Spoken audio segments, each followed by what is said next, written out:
Pensa só nesse caso. Você está preso em um engarrafamento na estrada. Conforme você vai andando devagarzinho, pode ver que há carros de polícia lá na frente.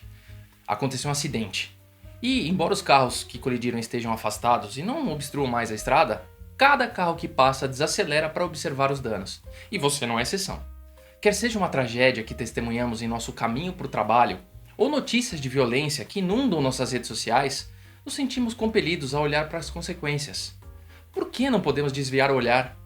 Aqui está a ciência por trás do porquê a morte e a destruição comandam nossa atenção e o que fazer para impedir que as notícias de desastres diários se tornem prejudiciais à sua saúde mental. Pois é, mas antes de mais nada, sejam muito bem-vindos, tanto você que está chegando agora aqui, quanto você que já é de casa. Fica à vontade para participar dos nossos vídeos, seu comentário, seu like, sua inscrição. Podem parecer coisas simples para vocês, mas são muito importantes e fazem toda a diferença pra gente fazer um canal cada vez mais legal para todo mundo. Dá uma força aí pra gente, valeu? O que acontece com o nosso cérebro quando vemos destruição? De acordo com alguns psicólogos, o processo é o mesmo que ativa nossos instintos de sobrevivência. Um desastre entra na nossa consciência, pode ser de uma fonte ao vivo, como dirigir e presenciar um acidente de trânsito, ou assistir a uma reportagem sobre um terremoto, acidente de avião ou qualquer desastre. Esses dados no nosso sistema perceptivo estimulam a amígdala, a parte do cérebro responsável pelas emoções, táticas de sobrevivência e memória. A amígdala, então, envia sinais para as regiões do córtex frontal, que estão envolvidas na análise e interpretação dos dados. Em seguida, o cérebro avalia se esses dados, a consciência do desastre, são uma ameaça para você.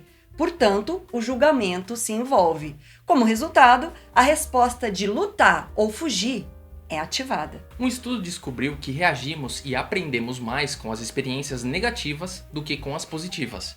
Você já viu um acidente de carro acontecer e se viu obrigado a procurar no Google o que aconteceu? Esse também é o nosso instinto de sobrevivência em ação. Isso atua como um mecanismo preventivo para nos dar informações sobre os perigos que devemos evitar e fugir. Uma vez que passamos por esse processo e consideramos o que estamos testemunhando como uma ameaça, continuamos a olhar fixamente como uma forma de enfrentar nossos medos sem arriscar danos imediatos. Testemunhar a violência e a destruição, seja em um filme, na TV ou uma cena da vida real passando diante de nós em tempo real, nos dá a oportunidade de confrontar nossos medos de morte, dor, desespero, degradação e aniquilação, enquanto ainda sente algum nível de segurança. Essa sensação, às vezes, é experimentada quando estamos em um lugar muito alto ou estamos perto de animais selvagens, como num zoológico. Nós observamos porque temos permissão para nos questionar com uma intensidade de emoção que é separada da verdadeira realidade do desastre. Se eu estivesse nessa situação, o que eu faria? Como eu responderia? Eu seria o herói ou o vilão? Eu poderia suportar a dor? Eu teria forças para me recuperar? Estudos descobriram que o nosso viés de negatividade também é um impulsionador do motivo pelo qual não podemos desviar nossa atenção dos desastres. Um estudo publicado pela American Psychological Association descobriu que reagimos e aprendemos mais com nossas experiências negativas do que com as positivas, como já falei anteriormente. Mas os seres humanos são propensos a tendências negativas e potência negativa. Olha só. O viés negativo é a tendência de dar automaticamente mais atenção a um evento negativo e informações negativas do que informações ou eventos positivos. Psicologicamente, os eventos negativos ativam nossos cérebros mais do que os positivos. A potência negativa descreve a maior quantidade de excitação psicológica que ocorre quando uma pessoa é exposta a um evento negativo ou traumático em comparação com um evento positivo. Além de nos fazer pensar sobre como lidaríamos com um desastre potencial e os fatores de risco que aumentam a chance de estarmos envolvidos, existem algumas outras maneiras de ver a destruição como algo benéfico. O mecanismo saudável de assistir a desastres é que é um mecanismo de enfrentamento. Podemos ficar incubados emocionalmente ao assistir ao desastre, e isso nos ajuda a lidar com as adversidades em nossas vidas.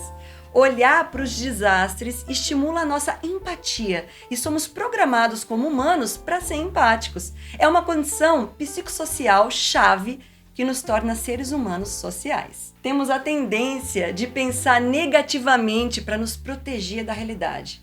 Se ficar melhor, ficamos aliviados. Se ficar pior, estamos preparados. No entanto, a empatia também pode ter um impacto negativo após desastres, especialmente se você conhece alguém que está sendo afetado. Ser humano e ter empatia pode nos deixar preocupados ou deprimidos. A capacidade de sentir empatia também desempenha um papel na forma como somos afetados quando vemos a cobertura de um desastre com o qual podemos nos identificar. Quanto mais semelhante o espectador for às vítimas do desastre, maior será a probabilidade dele sentir ansiedade, medo, trauma, queixas físicas e doenças e diminuição do rendimento diário. Por exemplo, descobriu-se que durante os surtos de ebola, os participantes que viviam em áreas com uma grande população de residentes nascidos na África Ocidental experimentaram mais sintomas de ansiedade do que aqueles que não viviam. Mesmo que você não seja diretamente afetado por um desastre que está sendo amplamente noticiado, há evidências de que assistir repetidamente pode ter um efeito negativo na saúde mental e no bem-estar. Um estudo pós-11 de setembro analisou os hábitos de assistir televisão de 166 crianças e 84 mães que não tiveram exposição direta aos ataques. 68% das mães e 48% das crianças relataram um aumento no uso da televisão nos dias que se seguiram aos ataques. O estudo descobriu que esse aumento na visualização previu um aumento do risco de sintomas de perturbação de estresse pós-traumático. Embora não tenhamos controle sobre quando e onde ocorrem os desastres, encontrar uma maneira de simpatizar ajuda a desviar nossa atenção das consequências e sentir que estamos fazendo a diferença. Você tem algum controle sobre sua segurança e também sobre o bem-estar das outras pessoas. Ao reconhecer o seu poder, você vai ficar menos ansioso, oprimido ou deprimido. Quando ocorrem tragédias que serão amplamente cobertas, é ainda mais imperativo conseguir se afastar das suas telas. Pratique o autocuidado, colocando um limite em quanto da cobertura dos desastres você vai assistir. Por exemplo, comprometa-se a apenas assistir a cobertura por 60 minutos, ou limitar sua pesquisa de mídia social sobre o desastre a 30 minutos.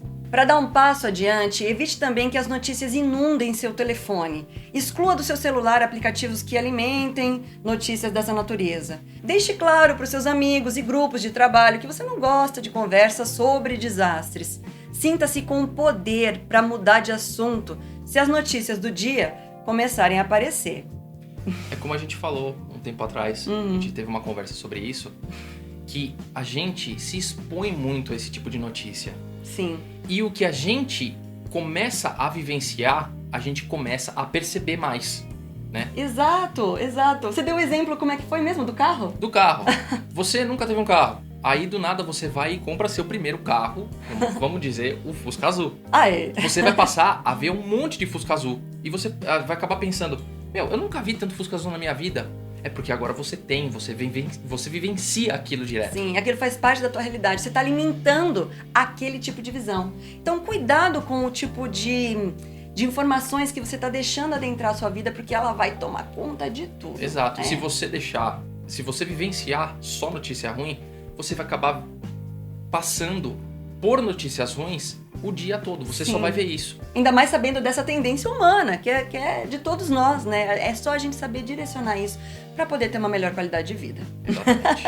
E a gente se encontra no próximo vídeo. É isso aí. Deixa aqui seu like e comentário. Vamos!